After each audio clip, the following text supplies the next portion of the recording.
வணக்கம். பிறப்பு நடப்பு ஏற்கனவே நான் சில விஷயங்கள் சொல்லியிருக்கேன். 3 வீடியோ போட்டிருக்கேன், அதையும் பாருங்கள்.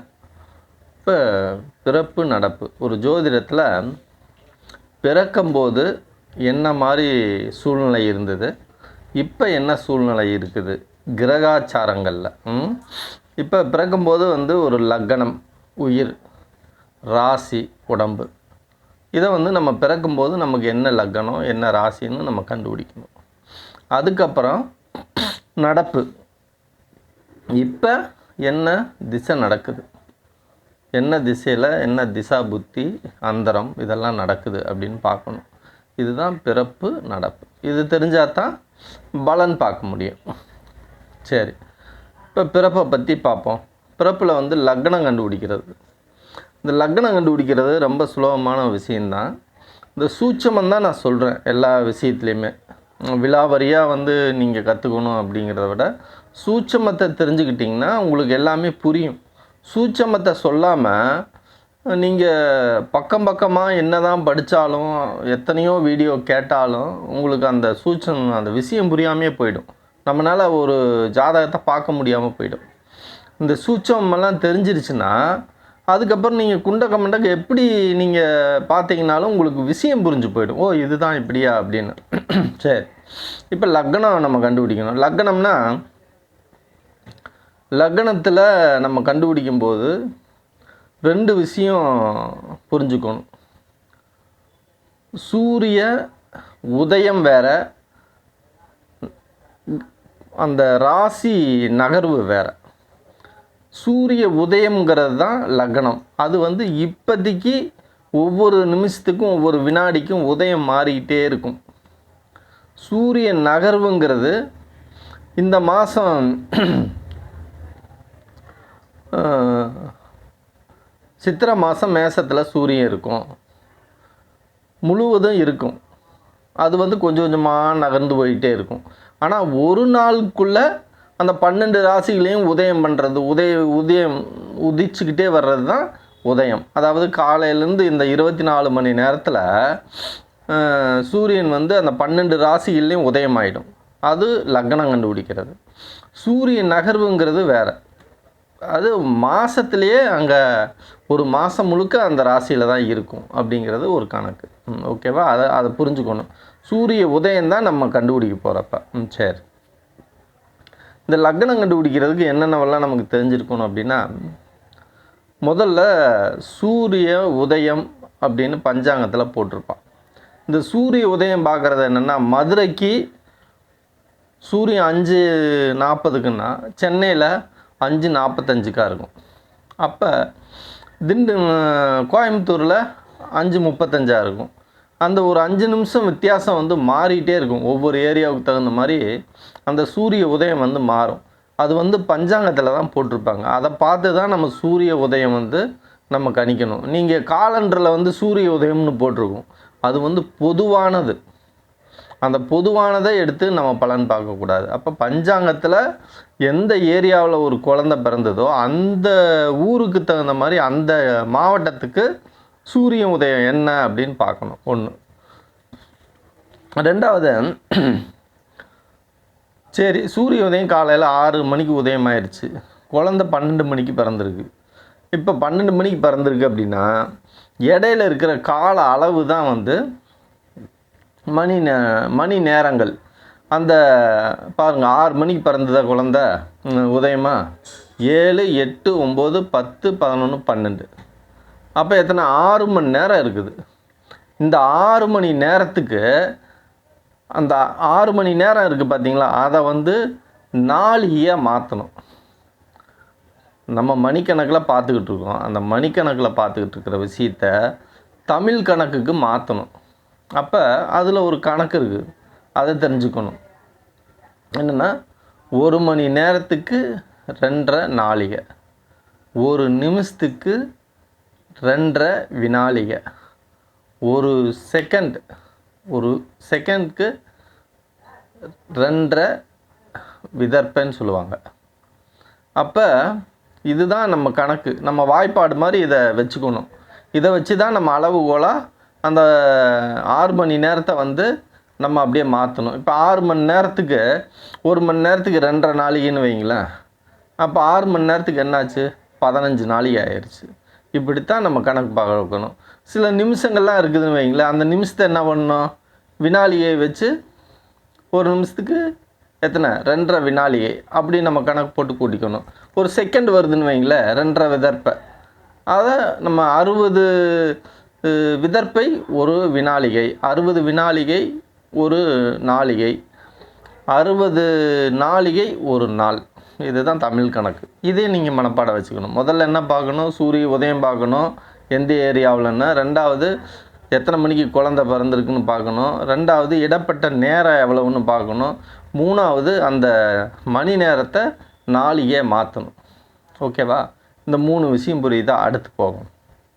இப்போ எந்த இடத்துல அந்த சூரிய லக்னம் உதயமாயிருக்குன்னு கண்டுபிடிக்கணும். சரி, 15 வினாளிகை இருக்குது. 15 வினாளிகையில் இந்த சூரிய உதயம் எங்கே உதயமாயிருக்கு? மேசத்தில் நம்ம கணக்கு வச்சுக்குவோம். இப்போ ஒவ்வொரு ராசிக்குமே ஒரே மாதிரி நாளிகை கிடையாது. இப்போ மேச ராசிக்கு 5 நாளிகைன்னு வைங்களேன், ரிஷப ராசிக்கு 4:35 4:40 இருக்கும். அந்த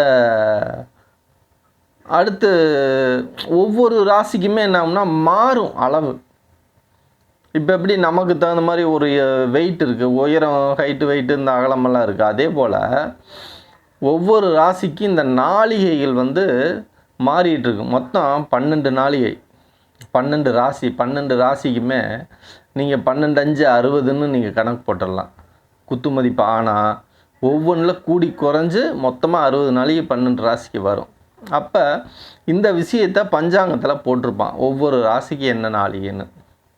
அப்படி நம்ம கணக்கெடுத்து இதை கழிச்சுக்கிட்டே வந்தோம்னா ஈஸியாக நம்ம எந்த ராசின்னு நம்ம கண்டுபிடிச்சிடலாம். அதுதான், வேறு ஒன்றும் இல்லை. இப்போ சரி, குத்து மதிப்பாக நம்ம போட்டாலும் 15 நாளிகை வருதா? அப்போ 3×5 15. அப்போ 3வது மிதுன லக்னத்தில் இது குழந்தை பிறந்திருக்கு அப்படின்னு நம்ம கண்டுபிடிக்கிறோம். கரெக்டாக நம்ம உன்னிப்பாக என்ன பாதத்தில் உதயமாயிருக்கு அப்படின்னு கண்டுபிடிக்கணும்னா அந்த ராசியை 9ஆல் வகுக்கணும். இப்போ 5 நாளிகை இருக்குதுன்னு வைங்க. 5 நாளிகையை நீங்கள் 9ஆல் வகுத்தீங்கன்னு வைங்களேன். 5 I 12 5×6 30 300 நாளிகை ஆயிரும். அப்போ 300 வினாளிகை என்னாகும்னா ஒரு பாதத்துக்கு நீங்கள் கணக்கு போட்டிங்கன்னா 9×3 27. அப்போ ஒரு பாதத்துக்கு 3 நாளிகை 20 கலை வரும். அந்த ஒரு பாதத்துக்கு 20 வினாளிகைன்னு வரும். அப்போ நம்ம அதை வச்சு நம்ம ஒவ்வொரு பாதமாக கழிச்சுக்கிட்டே நம்ம வந்தோம்னா என்ன ராசி, என்ன லக்னத்தில், எந்த பாதத்தில் இந்த இது உதயமாயிருக்குன்னு நம்ம பார்க்கலாம். உதாரணமாக 15ன்னு வைங்களேன். 15 நீங்கள் 3 கழிச்சு பாருங்கள், எத்தனை 3 வருதுன்னு பாருங்கள். 4 3 12 வருதா? 4 2 8 8ல் 80ல் 60 1 ஆகிக்குங்க. 4 13 நாளிகை 20 வினாளிகை வருது. அப்போ நம்ம என்ன பண்ணோம்? 4 இதுக்கு போட்டோமா? 4 என்ன ஆகுது? 4 பாதம் ஆகிடுது. அப்போ ஒரு பாதத்துக்கு 3 20 வருதா? அப்படி நீங்கள் கணக்கு போட்டே வந்தீங்கன்னா ஈஸியாக கணக்கு வந்துடும். இதுதான் வந்து லக்ன பாதம் கண்டுபிடிக்கிறது. ஒரு பாதத்துக்கு 3 20 அப்படின்னு நீங்கள் கணக்கு போட்டுக்கலாம். அப்படி உங்களுக்கு கஷ்டமாக இருந்ததுன்னா இப்போ வினாளிகை எவ்வளோன்னு பார்த்து நீங்கள் அந்த பாகையில் இருந்தும் கூட நீங்கள் 30ஆக பிரிச்சும் கூட எந்த பாகையில் இருக்குன்னு கூட நம்ம கண்டுபிடிச்சிக்கலாம். இது வந்து இந்த சூட்சமத்தை தெரிஞ்சுக்குங்க. இதை தெரிஞ்சுக்கிட்டு நீங்கள் மற்ற கணக்குகள்லாம் போட்டு பார்த்தீங்கன்னா உங்களுக்கு ஈஸியாக வரும். சரி, இப்போ நீங்கள் லக்னம் கண்டுபிடிச்சிங்க. அடுத்து ராசி. இதே போல் தான், ரொம்ப வித்தியாசமாக. சூரிய உதயம்ங்கிறது லக்னம். சந்திர எந்த ராசியில் எந்த பாதத்தில் பயணம் பண்ணுதோ அது வந்து நட்சத்திரம். இப்போ நேற்றிருந்தே நீங்கள் நட்சத்திரமெல்லாம் பார்த்தீங்கன்னா என்ன ஆகும்னு கேட்டிங்கன்னா, இன்றைக்கி காலையில் தான் உதயம் ஆகும்னுலாம் கிடையாது. ஒரு நட்சத்திரம் 3 மணிக்கு 4 மணிக்கு எங்கன வேணாலும் மாறுபட்ட நேரத்தில் ஆரம்பமாகும். இப்போ சில நட்சத்திரங்கள்லாம் பார்த்திங்கன்னா காலையில் 4 மணிக்கு தான் ஆரம்பமாகும். காலையில் 4 மணிக்கு இல்லாட்டி சாயந்தரம் 4 மணிக்கு ஆரம்பமாகும். இப்போ சாயந்தரம் 4 மணியிலேருந்து பூராட நட்சத்திரம்னு வச்சுக்கோங்க. உதாரணத்துக்கு மூலம் பூராட நட்சத்திரம் 4 மணிக்கு ஆரம்பமாகுது. இன்றைக்கி குழந்தை பிறந்தது 12 மணிக்கு. அப்போ 12 மணிக்கும் போது 4 மணிக்கு எவ்வளோ நேரம் இருக்குதுன்னு நீங்கள் பாருங்கள். அப்போ 1 2 3 4 மணி நேரத்துக்கு அப்புறம்தான் பூராட நட்சத்திரம் வருது. அப்போ இந்த 4 மணி நேரம் மூல நட்சத்திரத்தில் வந்துடுது. மூல நட்சத்திரத்தில் 4 மணி நேரத்தை நீங்கள் வினாடியாக மாற்றணும். 4 மணி நேரத்தில் என்ன ஆகுது? 1 மணி நேரத்துக்கு எத்தனை வினாடிகைன்னு பாருங்கள். 2.5 நாளிகை. அப்போ 4 மணி நேரத்தில் எத்தனை? 10 நாளிகை வருது. அந்த நட்சத்திரத்தில் 10 நாளிகை கழிச்சிட்டிங்கன்னா, ரிவர்ஸில் கழிச்சிட்டிங்கன்னா உங்களுக்கு ஒரு ராசிக்கு 4 பாதம். எந்த பாதம் தான் நட்சத்திரத்தில் நம்ம கண்டுபிடிக்க போகிறோம். இப்போ 15 நாளிகை ஒரு பாதம். இப்போ நமக்கு 10 நாளிகை தான் இருக்குது. அப்போ 10 நாளிகை லாஸ்ட் 10 நாளிகையில் வரும்போது மூலம் பூராடம் மூலத்தில் 4வது பாதத்தில் ஆரம்பத்தில் இருக்குது அப்படின்னு நம்ம கண்டுபிடிச்சிடலாம். இதுதான் நடப்பு. ஓகேங்களா?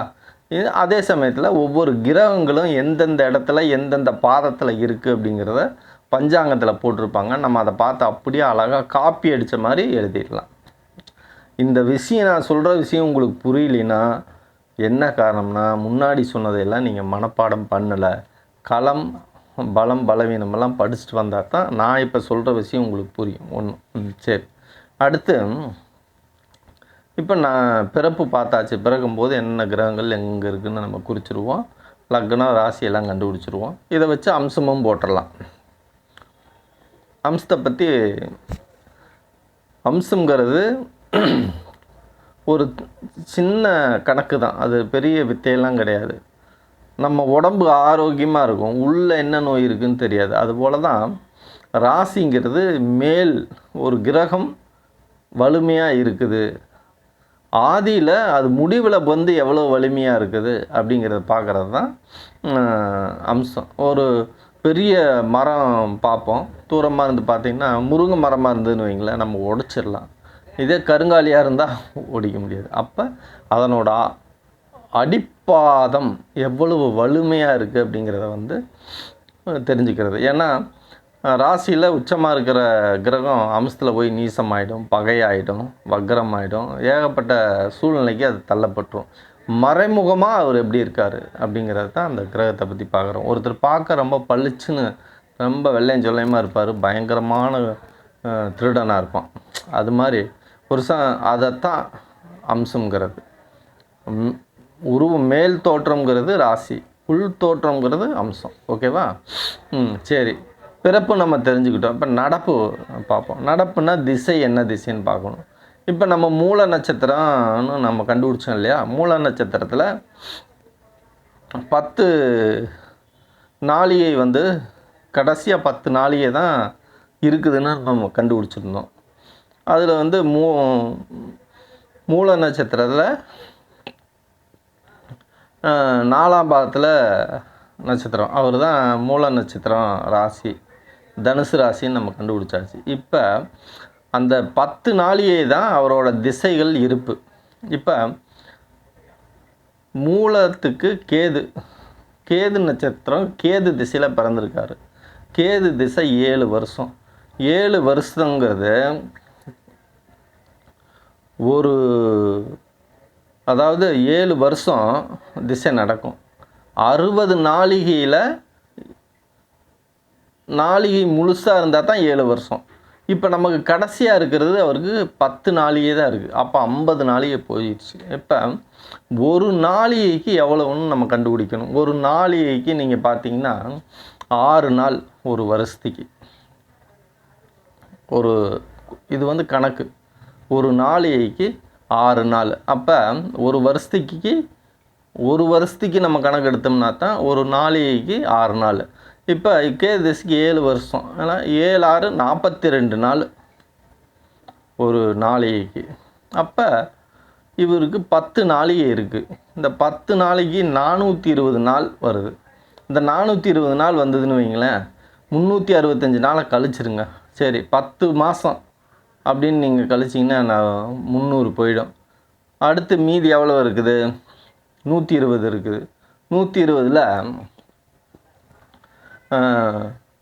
4×3 = 12, 4 மாதம் வருது. அப்போ அதில் ஒரு 10 மாதம், இதில் ஒரு 4 மாதம், 14 மாதம் இந்த கேது திசை நடக்குது அப்படின்னு நம்ம கண்டுபிடிச்சிடலாம். அப்போ 14 மாதம் கேது திசை நடக்குது அப்படின்னா 1 வருஷம் 2 மாதம் இவருக்கு கேது திசை நடக்குது, இன்னும் பேலன்ஸ் இருக்குது அப்படின்னு நம்ம கண்டுபிடிக்கிறோம். இப்படித்தான் வந்து நம்ம நடப்பை வந்து நம்ம கண்டுபிடிச்சி தெரிஞ்சுக்கிறோம். இதை வச்சு தான் நம்ம அடுத்தபடியாக வந்து இதில் வந்து அந்தரம் அப்படிங்கிறத நம்ம கால்குலேஷன் போட்டு நம்ம கற்றுக்குறோம்.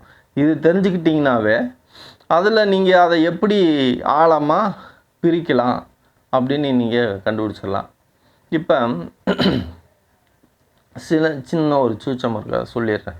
இப்போ 7 வருஷம் கேது திசை நடக்குதுன்னா 7 வருஷத்துலேயும் அந்த 9 நட்சத்திரங்களும் புத்திகள் நடக்கும். அப்போ 9 நட்சத்திரங்களும் சேர்ந்து நீங்கள் கணக்கு எடுத்து பார்த்தீங்கன்னா ஒரு கேது 7 இப்படியே கணக்கு போட்டு வந்தீங்கன்னா 120 வருஷங்கள் வரும்.